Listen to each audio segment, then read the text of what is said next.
통찰은 관찰에서 나오고 관찰은 관심에서 시작됩니다. 당신의 관심이 통찰로 이어지는 곳. 세상의 모든 지식 언더스탠딩. 네, 자 언더스탠딩을 기다려주신 시청자 여러분, 또 기대하셨던 시간을 시작해 보겠습니다. 저희가 언더스탠딩이 그동안 진행자 중에 한 명이 다소 좀 문제가 있어서 교체했습니다. 네, 저와 오늘 함께 진행을 맡아주실 장순원 기자. 네, 역시 진행자석에 앉으니까 뭔가 또 진가가 드러나는 것 같은. 무슨 진가요? 예. 자, 오늘은 재건축 재개발, 특히 이제 전국의 대도시에는 낡은 주택들이 많아서 앞으로는 이게 잘 되느냐 안 되느냐가 집값의 상당 부분을 좌우할 거라서 항상 이게 잘 진행되도록, 잘 진행된다고 집값이 오르는 게 아니라 오히려 잘 진행돼야 집값이 안정이 되겠죠. 그래서 이런저런 정책을 펴기도 하는데 현재는 어떤 문제점이 있는지를 좀 자세하게 들어보려고 재건축 재개발 전문가 한 분을 모셨습니다. 어느 분이죠? 그 수도권 재건축 재개발 조합이 얼마 전에 네. 출범을 했습니다. 이 재건축 재개발 사업의 어떤 문제점이라든지 개선점이라든지 이런 것들을 좀 공유하고 네. 이제 뭐 사업이 잘 진행되도록 이제 하기 위해서 만든 단체인데 거기 이제 사무총장을 맡고 계시고 이제 그 법무사법인의 대표이신 전연규 사무총장을 모셨습니다. 네, 이분은 예전에 80년대 민주화 때 전국의 대학생들, 이른바 운동권 대학생들 내지는 민주화를 바라는 대학생들의 연합이 전대협이었잖아요. 네. 그거하고 이제 비슷하다고 생각하시면 됩니다. 민주화가 아니라 도시정비 사업으로 목적이 바뀌어서 재건축 재개발을 추진하는 여러 단지들이 모여서 그렇죠. 전대협 같은 걸 만들었고 당시에 의장에 해당하는 분이다. 그렇게 이해하면 되죠? 의장은 따로 있으시고? 있으시는데 거의 모든 업무를 다 이제 알겠습니다. 총괄하신다 이렇게 이해를 하면 되실 것 그래서 같아요. 재건축 재개발의 이슈의 디테일에 관한 한 대한민국에서 이분이 최고입니다. 맞습니다. 네, 그동안 이분이 섭외가 안 돼서 자꾸 장순원 기자가 군촌주공도 취재하고 뭐 어디도 취재하고 그랬었죠. 힘들었는데 이제 이분께 좀 맡깁시다. 알겠습니다. 네, 잠시 후에 전연규 사무총장님 모시겠습니다.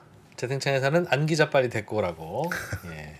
어디 안 가셨는데? 참, 이렇게 어디에 줄 서야 될지 그렇게 모르십니까? 예, 안 기자는 지금 잠깐 더 급한 일이 있어서 저희가 둘이 방송 진행 정도는 너희들이 해라라고 하고 본인은 더 중요한 일을 하고 있습니다. 예, 전연규 사무총장님 어서 오십시오. 네, 안녕하세요. 전연규입니다. 예, 저희가 재건축 재개발들이 요즘 가끔 이슈가 돼서 들여다보려고 하면 저희도 기초 지식이 많지 않고 문제는 그거 하시는 분들도 기초 지식이 없어요. 그러다 보니 왜 문제인지도 이분한테 물어보면 A가 문제라고 하고 이분한테 물어보면 똑같은 이슈인데 B가 문제라고 하고 저희 장순원 기자로서 쓰러지는 줄 알았습니다. 그래서 앞으로는 이슈 있을 때마다 그냥 전 사무총장님한테 상황 어떤 상황인지 좀 여쭤보려고 하는데 일단 오늘은 재건축 재개발이 잘 되면 좋은데 잘 안 되는 부분이 있지 않습니까? 네.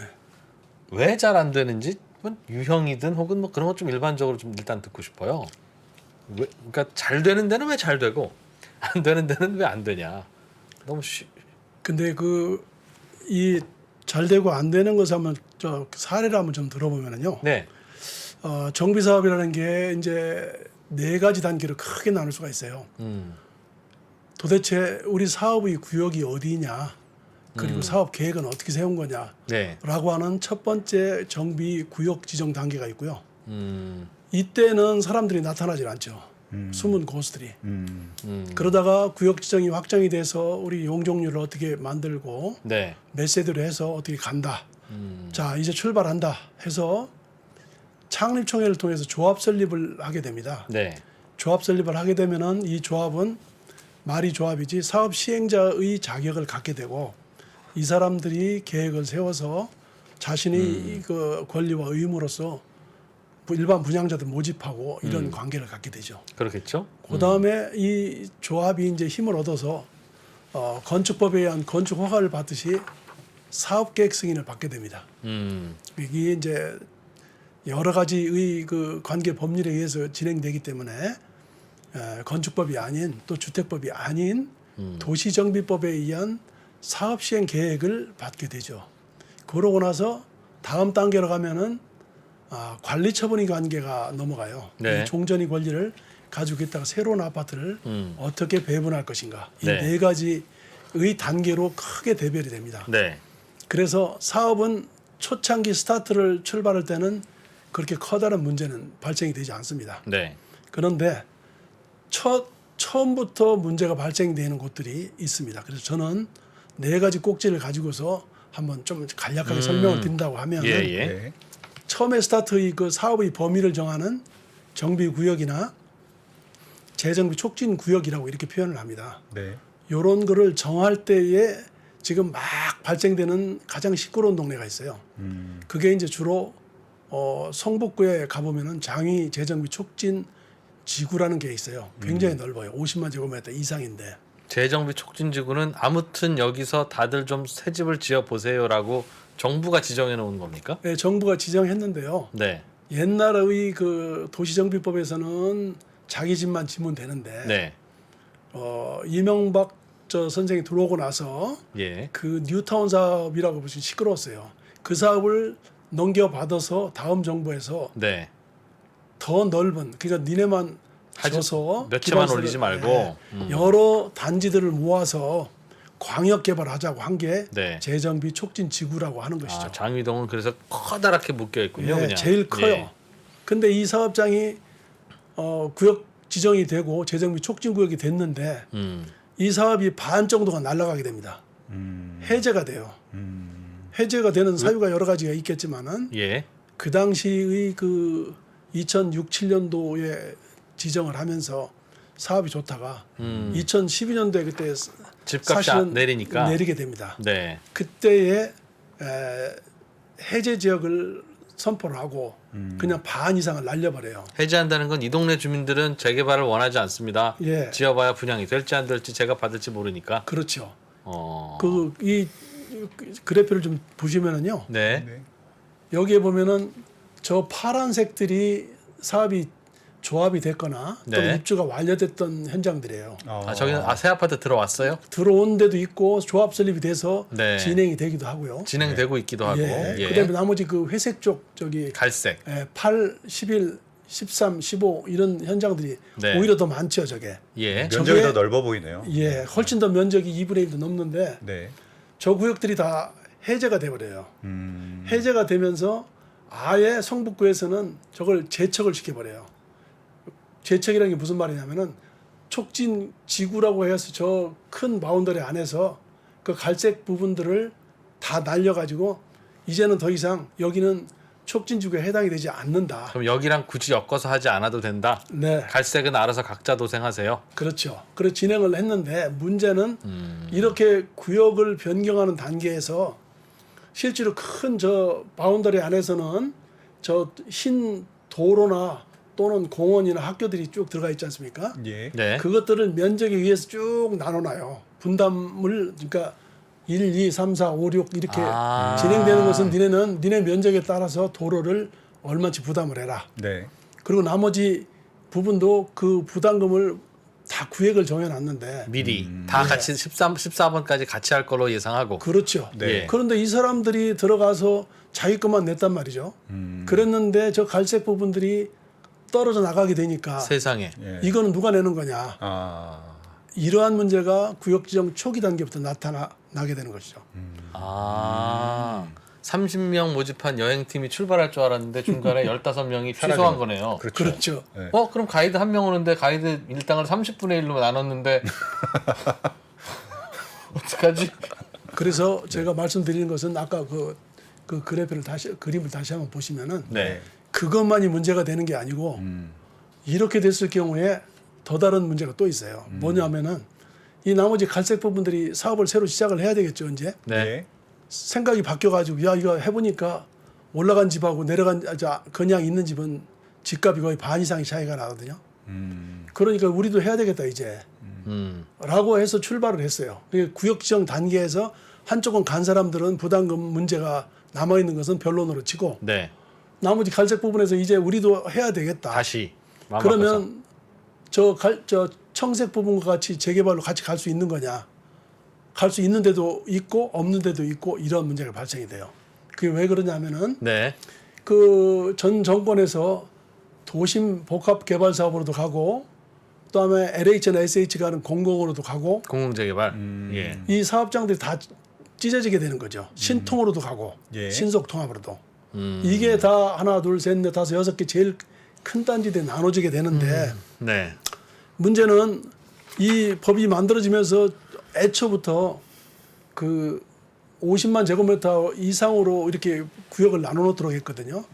그래서 저것을 많이 구역 내에서 가지고 오는 사람들이 국회의원이 됐단 말이에요. 그게 소위 뭐 타운돌이라고 그래가지고 촉진지구로 하나씩 가져오는 사람들이 전리품으로 사실은 의원이 되는 것은 따로 당상이었어요. 촉진지구를 지정받도록 그렇죠. 힘쓴 사람들이 국회의원이 됐다. 그렇죠. 아. 그럼 국회의원 되기도 전에 어떻게 힘을 씁니까? 그분들은? 그래서 이제 말씀 들어보시면은 네. 이 법이 원래 이제 이렇게 진행이 되면서 반쪽이 지금 반 이상이 날아갔지 않습니까? 네. 이거 법을 만들어 놓고 보니까 이게 법이 가만히 보니까 안 될 것 같아요.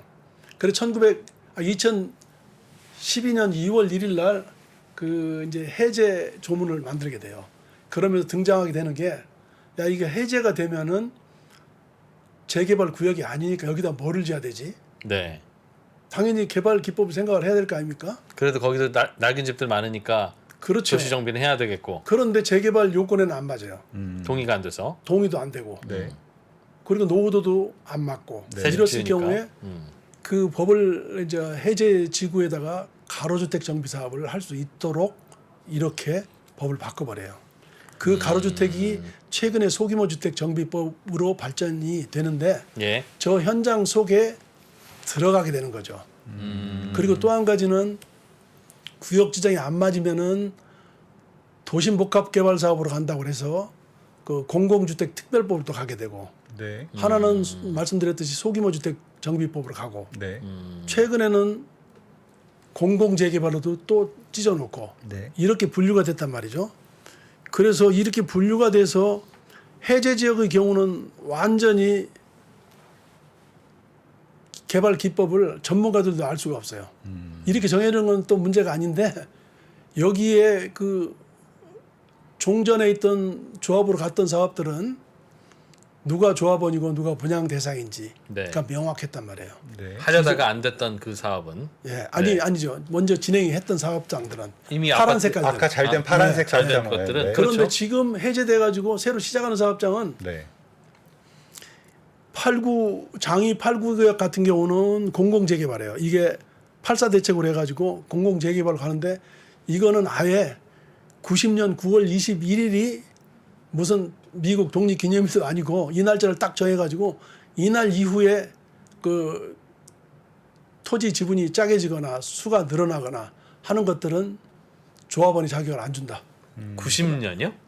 아니 저 2020년 9월 21일. 아 2020년 9월 21일. 예. 또 한 가지 그럼 장이 그거는 조합에서 딱 날짜 정하는 겁니까? 아니죠. 나라에서 정하는 겁니까? 네 서울시가 나라에서. 예, 권리산정 기준일이라고 그래가지고 그렇게 되면 기존에 사업이 진행이 돼서 출발했던 사업장들은 나름대로 서울시 기준에 따라서 움직이는데 요번에 새로 LH가 또는 SH가 단독 시행하는 8구 구역 같은 경우는 2020년 9월 21일을 기준으로 해가지고 그 이후에 발생되는 저 소유권 변동들은 권리산정 기준에 안 된다. 조합은 분양을 줄 수 없다.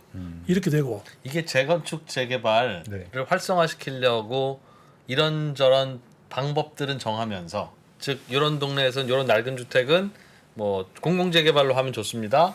혹은 뭐 가로주택으로 하면 좋습니다. 다양한 반찬들은 주면서 그러면 집값 올라갈까 봐 또 그래? 그럼 나 들어가서 이 집 사서 새 아파트 받아볼까? 하는 사람들 막으려고 네.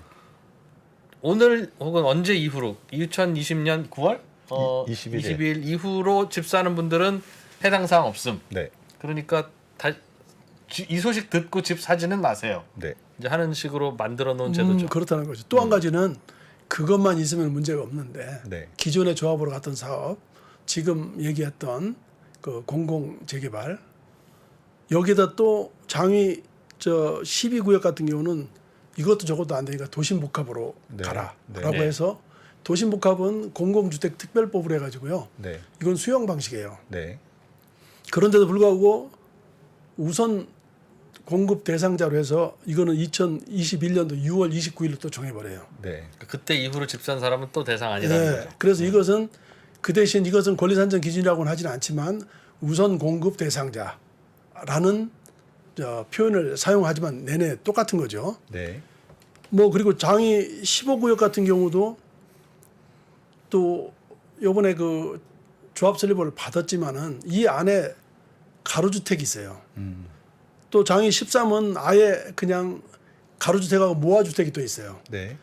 이럴 경우에는 모아주택의 경우에는 또는 가로주택은 조합 설립 인가를 받은 이후에는 조합은 지위가 변동이 안 돼요. 권리산정 기준일이 조합 설립 인가일이에요. 또 이거는. 네. 그러니까 이 5-6개가 짬뽕이 되는데 이것을 저 같은 경우도 이거 날마다 나눠서 분류해서 정리를 하기도 바빠요. 총장님, 혼란스럽다, 복잡하다는 건 이해가 됩니다만 네. 그러면 말씀하신 대로 요 동네는 가로주택으로 하고 네. 요 동네는 공공재개발로 하고 네. 뭐 여기에는 도심복합으로 하고 이름만 다르지 어차피 부수고 아파트 짓자는 말은 똑같잖아요. 똑같지만 사업이 제대로 안 되지 않습니까? 아니 동의한 분들끼리 여기는 가로주택하고 여기는 모아주택하고 여기는 공공재개발하면 어떻습니까? 미안하지만 가로주택의 경우는 면적이 10,000제곱미터예요. 예. 따라서 이 큰 넓은 한 구역을 가로주택이 하나만 할 수가 없지 않습니까? 가로주택은 10,000제곱미터 약 3,000평보다는 네. 커야 된다는 뜻입니까? 그 안에 있는- 아, 그 저보다 예. 작아야 된다. 물론 모아주택은 좀 더 큰 거지만은 예, 예. 이러한 것들하고 그다음에 기존에 있던 사업장들을 재개발로 가야 될 거 아닙니까? 예. 해제됐지만 네. 그런 현장하고 짬뽕이 되면은 혼합이 되면은 권리산정 기준이 서로 다르죠. 네. 예. 그러면은 예를 들어서 야 이거 통합해서 우리 재개발로 간다라고 네.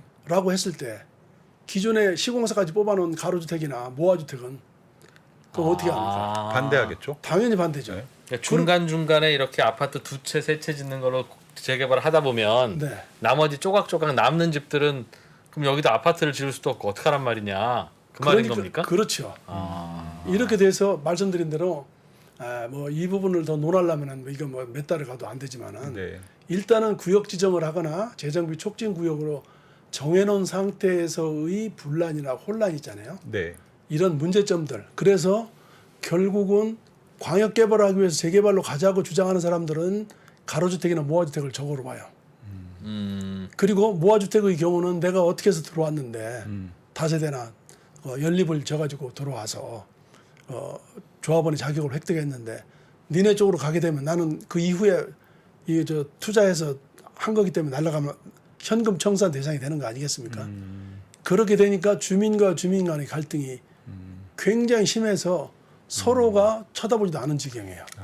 잠깐만요. 그럼 작년 네. 그러면 예를 들면 작년 12월에 어떤 지역에 집을 사서 들어온 분은 네.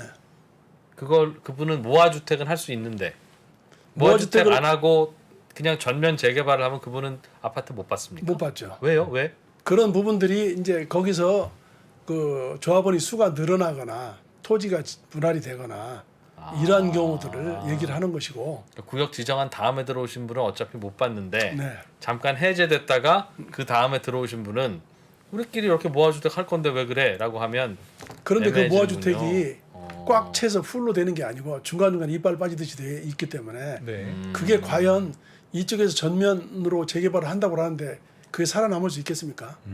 그 통합해서 가는 게 더 유리하다고 볼 텐데 그럼 이 사람들이 이 조합으로 넘어오게 되면은 그렇지. 자기는 여기서는 안 받아주죠.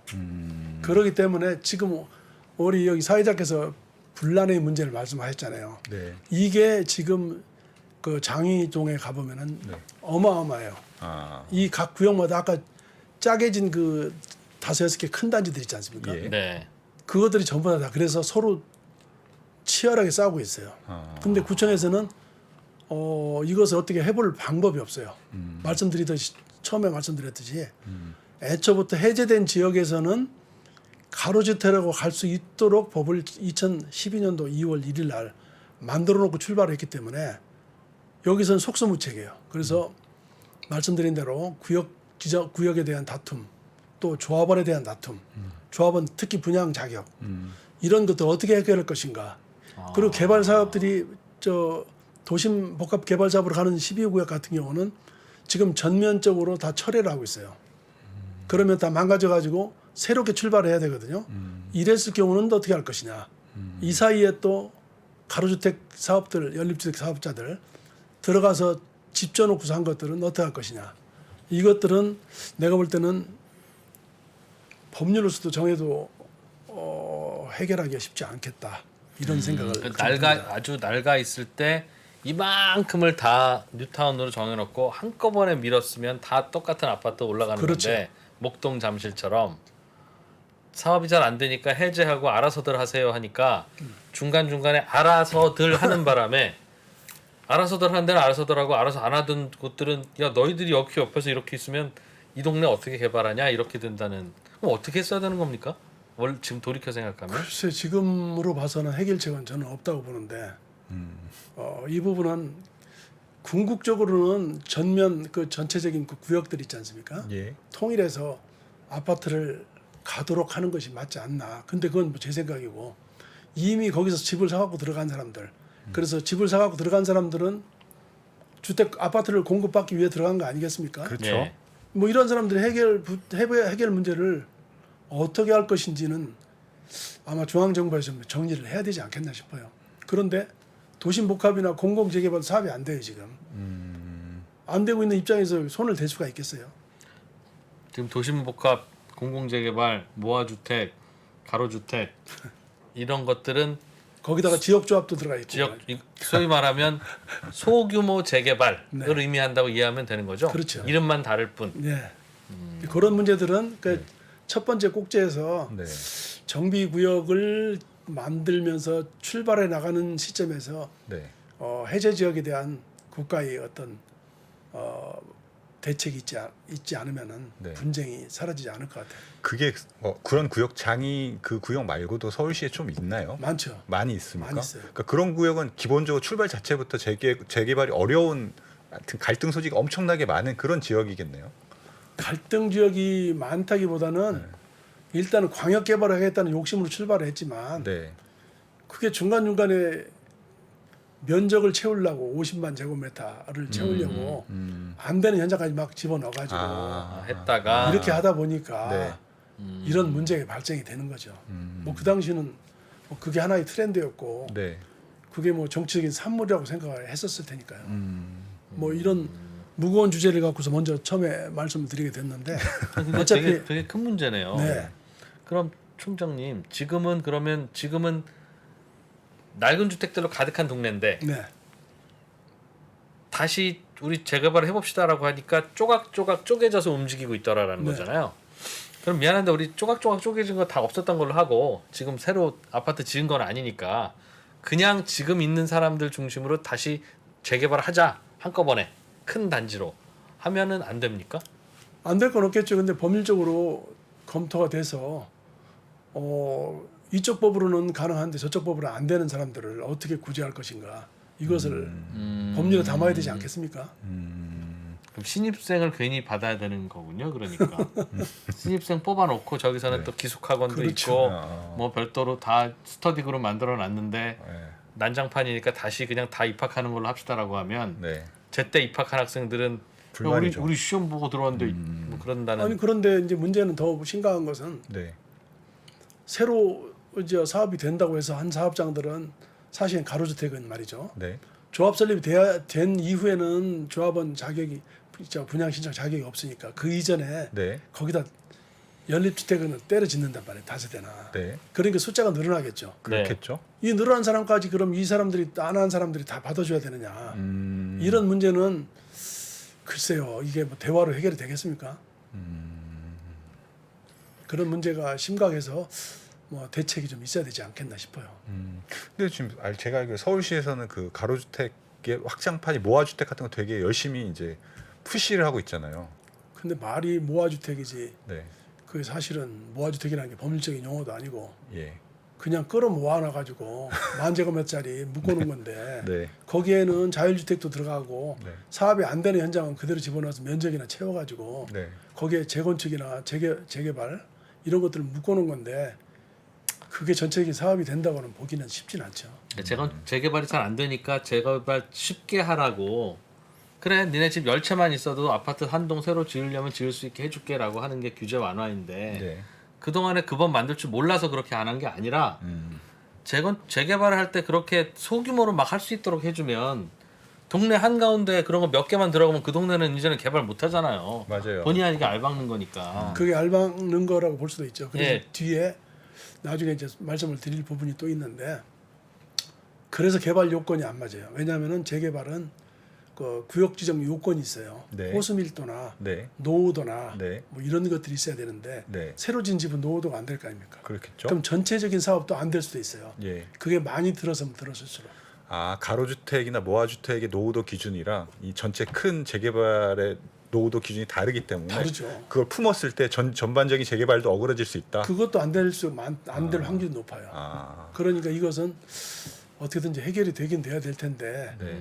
그 뭐 대책반을 세워서라도 이거 대안을 좀 만들어야 되지 않겠나. 이거 계속 싸우다가 아무 때도 안 되겠네요. 그러면 그러다가 지치면 빌라 올라가고 그러면 그 동네 또 그 빌라 무너질 때까지는 안 되는 거고. 그렇다고 봐야 되지 않겠습니까? 그래서 대안은 우리 저 단체에서도 일부 좀 이거를 대안을 한번 만들어야 되지 않겠냐. 그러려면 또 특별법이 또 만들어져야 되는데 글쎄 그래서 특별법 만들면 또 어느 날 어느 시점을 기준으로 지금까지는 그냥 봐주는 걸로 하고 다 조합원이 될 수 있도록 한다. 땅땅. 그렇죠. 그래야 되는 거죠. 그리고 노후도는 이러이러한 면에서 우리는 경과처지를 둬가지고 이럴 경우는 노후도를 충족된 것으로 본다. 좀 새 집 많더라도 그냥 민다. 예. 다만 이제 마지막으로 수익성을 검토해서 맥시멈으로 잡아가지고 이럴 경우에도 최소한의 비용으로 해서 할 수 있는 법안을 만들어서 정리를 하면 되지 않을까 싶습니다.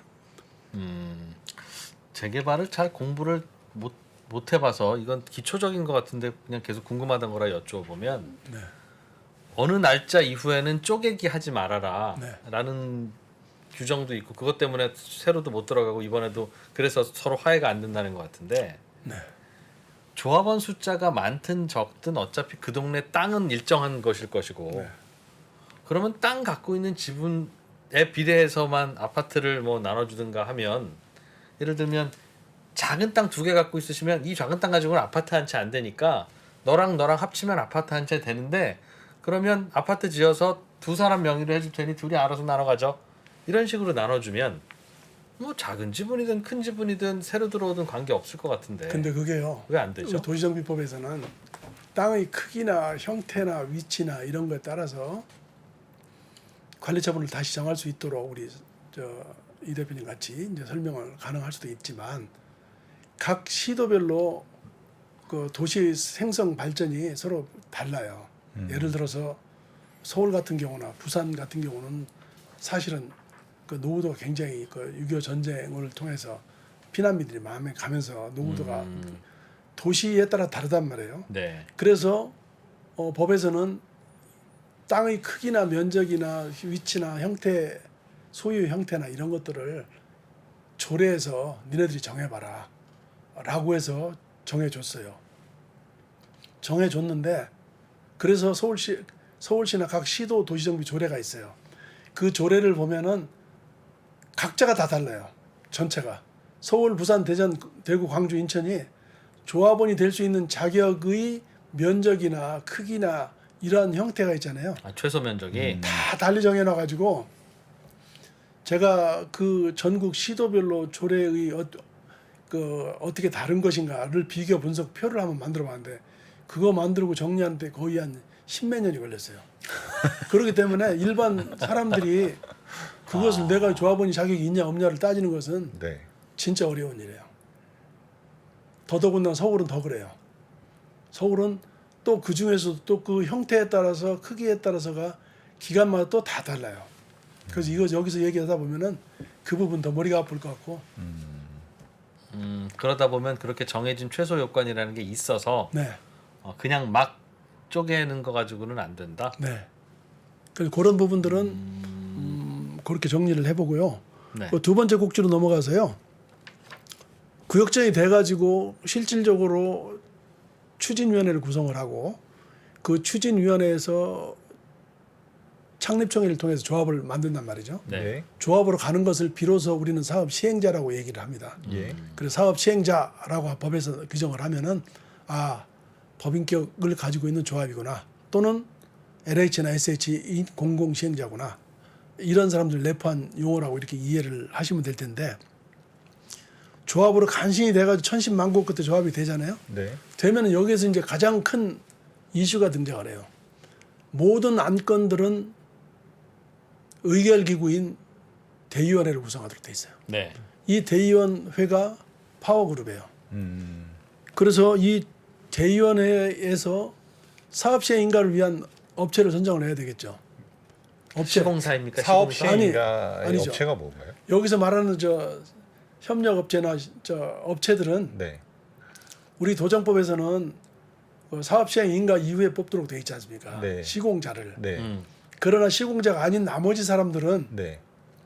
사업시행인가를 받으면은 사업시행인가를 받기 위한 측량을 한다든지, 그다음에 감정 평가를 한다든지, 네, 네. 권리 분석을 한다든지 하는 이 업체가 한 30여 개가 있어요. 네.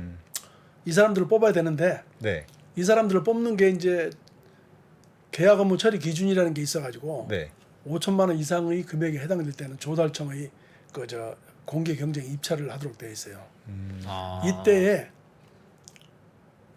무지하게 싸우게 되겠죠, 그죠? 근데 이것은 이사회에서 안건을 올려서 대의원회에서 어떤 업체를 뽑을 것인가 하는 배점표를 만들게 되는데 네. 여기가 이제 피가 터지는 거예요.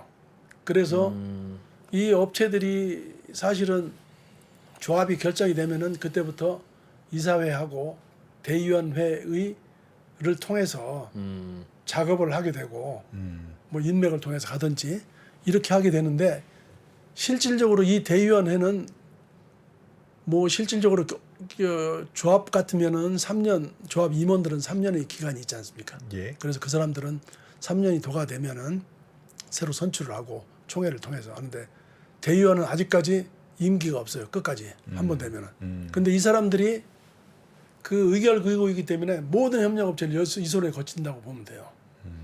그래서 새로운 권력기구로 만들어지게 되면서 조합장이 그 대의원회의 의장이 되기도 하지만 당연직이긴 한데, 대의원회를 과반을 갖지 못하면은 안건 통과가 안 되는 거죠. 그렇다고 네. 하는 건 내가 말씀드리는 것은 이 조합이 잘 되는 조합, 안 되는 조합을 말씀하셨잖아요. 예. 이 대의원회가 예를 들어서 강남의 모 조합 같은 경우는 3파전으로 딱 정확하게 3등분 짜겨져 있어요. 그래서 안건 통과가 거의 불가능해요. 모 조합장은 네. 그 2년 동안에 단 한 건도 안건을 통과시키지 못한 사례가 있어요. 대의원 자체가 그렇게 나눠져 있다 이거죠. 네. 어쩌다 보니 보니가 아니고 네. 뭐 분할을 누가 시켜놨겠죠. 거기에 유리한 사람들이. 서로 합의가 안 되면 유리한 사람들이 누굽니까? 아무래도 그쪽에 들어가서 일을 하고 싶어하는 사람들이 많이 분산을 시키기도 하고. 그 다음 조합장을 노리는 뭐 그런 분들이. 아니죠. 그럼요. 자기가 그쪽에 협력업체로 선정되기 위해서 하는 사람들이. 선정되려면 과반이 오케이 해야 되는데. 아니죠. 그럼 서로 이해관계 얽히니까 네. 그게 결국은 짜게지게 되는 사례가 많이 있다는 거죠. 그럼 측량하는 업체도 새 업체를 부르자? 그렇게 되면은 어렵죠. 과반이 원래 특별한 규정이 네. 없으면은 예. 과반의 과반이니까 네. 통과가 안 되잖아요. 네. 네. 그렇게 해서 싸움을 하게 되고 편가르기가 된다는 얘기죠. 제 얘기는 분란이 실제로 내부적인 요건도 있지만 네. 외부적인 업체의 입김을 통해서 편이 갈라지게 된다. 처음부터 이렇게 마음 보시면 안 돼요. 맞으면 진도 안 나간다 그 말인 거죠. 더더군다나 대표적으로는 시공자의 경우에는 더더욱 심해요. 초기 단계부터 OS라고 해서 보통 이제 여직원들이 쭉 돌아다니면서 활동을 하는데, 네. 실제로 조합의 경우에 시공자를 선정을 하게 되면은 하려고 하면은 사업시행 인가 즈음에 예. 아예 지가 불리하다 싶을 때는 조합원이 정수를 미달되게 만들어 버려요. 사퇴하게 만든다든지. 그러면 대의원 예, 의결 기구인 대의원이 대의원을 사퇴하도록 만든다. 숫자가 모자르게 하면 의결을 할 수가 없잖아요. 네. 그죠? 네. 예를 들어서 토지 등 소유자가 10분의 1 이상이라고 했을 때 네. 딱 진행을 해 나가다가 시공자가 우리가 안 되겠다라고 했을 때는 대의원들 몇 명을 포섭을 해서 날려버려요. 보통 그 조합의 대의원들이 몇 분이나 계세요? 보통 뭐 큰 단지 같으면은 10분의 1 이상이니까 네. 그렇다고 해서 뭐 300 명. 4,000명에서 400명을 뽑을 수는 없을 거고 예. 100명 이상 해가지고 100한 2, 30명 이제 스페어로 이렇게 놔두죠. 오, 거의 국회 같은 느낌이네. 그렇죠. 아니 더 막강한 국회죠. 한 120명 정도가 네. 대의원인데 예, 근데 거기서 네. 일부 숫자를 확 줄여가지고 10분의 1이 안 되게끔 만들어 버리면은 의결을 할 수가 없죠. 네. 그렇게 되면 어떻게 됩니까? 이 조합 자체가 형해화된다고 이렇게 보시면 돼요. 그 골격만 남고 나머지는 다 빠져나간다. 이게 무슨 뜻이냐면은 네. 이렇게 되면은 결국은 어떤 방법을 취하냐면은 조합원이 그 5분의 1인 소수상권 그 사람들이 총회를 열 수 있도록 이렇게 해가지고 총회를 열면은 마치 민의를 다 수렴한 것처럼 대의원들이 대거 사퇴를 하면 조합원 5분의 1만 있어도 총회를 열 수 있다는 말씀이세요? 아니 소집 요구를 할 수 있어가지고 5분의 1이 예 네. 그러면 치면 소집력을 그러면 하고 조합장이 이제 소집을 하게 되겠죠, 그죠? 네. 예. 그렇게 되면은 조합원들의 뜻에 의해서 움직이는 것처럼 보이긴 하는데 네. 그건 아니라는 거죠. 왜냐 뒤에 있는 업체의 뭐 입김에 의해서 그래서 대의원끼리도 치열하게 싸움이 벌어지게 되는데 대의원의 등장은 조합 설립을 하게 되면서 대의원이 나타나게 되는 것이고 추진위원회 단계는 없으니까 그래서 협력업체를 뽑을 때쯤 돼가지고는 상당히 분란이 많아서 내부적인 구조적인 문제라기보다는 그러한 문제로 분열이 된다. 이렇게 그렇게 보시면 분열이 되는 것들을 밖에서 뭐 제가 만약에 조합원이건 혹은 투자자거나 그럼 그런 조합은 좀 피해 가야 될 거 아니에요? 당연히 피해가야죠. 또 어떻게 알 수가 있어요? 분란이 심할 네. 심할 것 같은 혹은 심한 그걸 어떻게 할 그리고 수 있죠? 그 부분은 자주 해임 발의를 하는 경우가 많아요. 그 커다란 단지들 지금 분란이 많은 단지들은 대부분 해임 발의가 5분의 1로 돼 있어가지고 네. 10분의 1로 돼 있어가지고 그나마 그 총회가 자주 열리는 데는 당연히 총회 책자가 있어요. 네. 그러니까 내가 볼 때는 그 로컬에 있는 중개사들이 더 많이 알죠. 아 지역에 있는 중개사분들. 왜냐하면은 그 사람들이 투자자들을 통해서 매매가 이루어지잖아요. 예. 그러면 귀찮으니까 네. 그 사람들한테 의결권을 대리를 맡기기도 해요. 그러니까 그 사람들이 가장 소식이 빠른데 이게 그러니까 이게 해임 총회가 많이 일어나는 현장은 사업이 안 된다고 보시면 돼요. 특히 그 전에는 해임 요건이 강화되어 있었는데 요새 코로나도 있고 해서 자재값이 상승이 되고 하니까 임원이 날아가는 게 파리 목숨이에요. 그래서 제가 볼 때는 한 전체 대한민국 현장의 40% 이상이 날아갈 거래요. 그래서 투자자들이 많이 몰리는 젊은 투자자들이 많이 모이는 현장들은 네. 조합장이 많이 40% 이상이 날아간다 이렇게 보시면 됩니다. 젊은 투자자들이 모이면 왜 조합장이 날아간다고 하셨죠? 아니 보기에 볼 때니까 나이 든 사람들이 일하는 게 그때 이하나고 안 맞으니까 답답하니까 그들이 5분의 1 모아서 날리고 네, 날리는 이유는 네. 이러저러한 이유를 들리죠. 그래서 그럴 수 있겠네. 내부적으로 사실은 그러고 혼란이 많이 이루어졌는데 실제로 이렇게 제가 쭉 한 20몇 년을 지켜보니까 예. 나는 여태까지 그 누가 누구를 위해서 산다고 한 사람 치고 누구를 위한 사람은 한 번도 본 적이 별로 없어요. 그래서 이 손바뀜이 벌어지면서 물론 이제 도저히 안 돼가지고 바꾸는 경우도 있는데 네. 거의 세력 다툼인 경우도 많이 있어서 우려스럽기도 합니다. 그다음에 그 세 번째로는요. 잠깐만요, 사무총장님. 네. 그 저희가 한 1분 정도 쉬었다 할 건데 네. 지금쯤 되면 왜 안 되고 있는지는 이미 다 끝나고 어떤 대안이 있는지까지도 다 여쭤볼 줄 알았는데 안 되는 이유가 굉장히 복잡하네요. 알겠습니다. 그 안 되는 이유마다 대안을 만들어야 되는데 예. 워낙 예측하기 어려운 사안들이에요. 바로.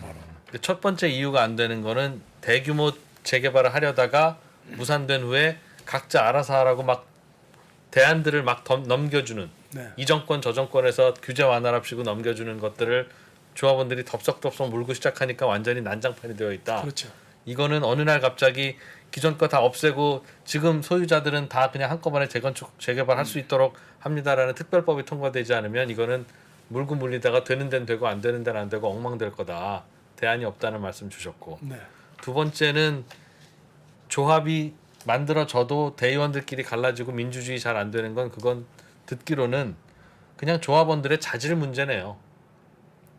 그러니 실질적으로 예, 그러니 그거를 뭐 다 큰 어른들이 하는 일을 이래라 저래라 할 수도 없고 그냥 사심 없는 분들이 모이기만을 바랄 밖에는 뭐 주변에서도 야 대의원들은 절대 건드리지 마세요 시공사들 한다고 해서 예 지금부터는 저희가 대의원들한테 전화도 안 하겠습니다 하겠습니까? 아니 근데 그 부분은요 좀 네. 대안점이 있어 보여요. 어떤 대안이 왜냐하면 있습니까? 대한민국에서 여태까지 재개발 20몇 년 재건축을 했는데 네. 대의원에 대한 임기를 사실은 전혀 법에서도 규정을 하고 있지 않고 놔둔 상태라 그 지금 한번 대의원이 되면 그냥 끝까지 대의원. 끝까지 가는 거예요. 한 20년 동안. 그래서 이 부분에 대해서도 좀 밑에 사실 대통령하고 국회의원 임기를 거의 맞춰주듯이 네. 조합장하고 조합 임원들하고 대의원 임기를 같이 해주면 좋지 않겠냐.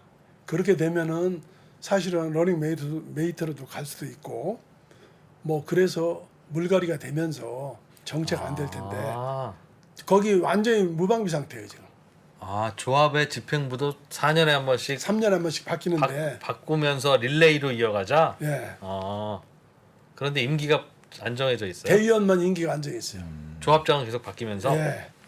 그러니 대의원이 한번 삐지거나 뭔가 조합장보다 대의원이 더 실질적으로 파워풀한 그룹이 될 수도 있다는. 그렇죠. 그럴 수도 많이 있어요.